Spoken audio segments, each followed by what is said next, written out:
1971年的中美乒乓外交打开了中美交往的大门，也成为了举世瞩目的重大事件。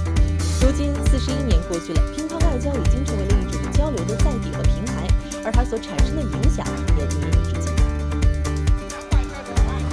昨晚的广西钦州国家青少年乒乓球训练基地内气氛温馨感人。曾经历过中美乒乓外交的功勋教练张谢林一出现，立刻被老挝乒乓球队的教练孙茜认出。当年同为削球打法的孙茜对张谢林的削球十分着迷。这次见到张谢林本人，孙茜格外兴奋。在孙茜的要求下，张谢林对老挝队开始了辅导。他们呢都是在打近台，你不可能都是你打近台，人家也要进攻，所以必须呢要以中台、以近台、以近台为主，中台为辅。老挝队此次能够来到广西钦州进行训练，主要得益于一次广西和老挝的经贸交流活动。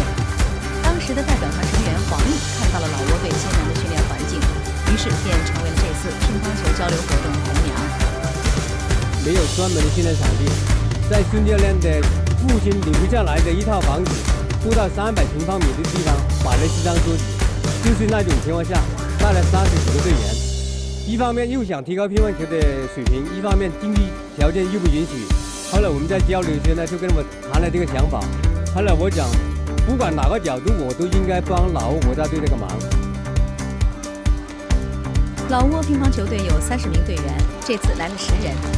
在前世界冠军谢赛克的指导下，老挝队的水平有了很大提高，五花八门的打法也令队员感到过瘾。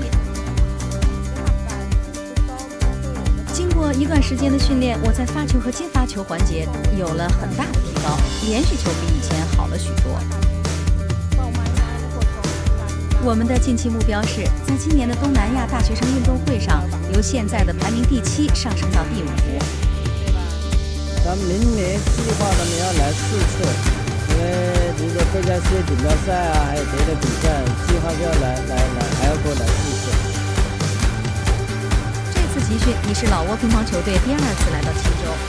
为了感谢钦州乒乓球基地对老挝乒乓球队的支持，老挝乒协还向基地赠送了纪念奖牌。而对于双方来说，交流的序曲才刚刚开始。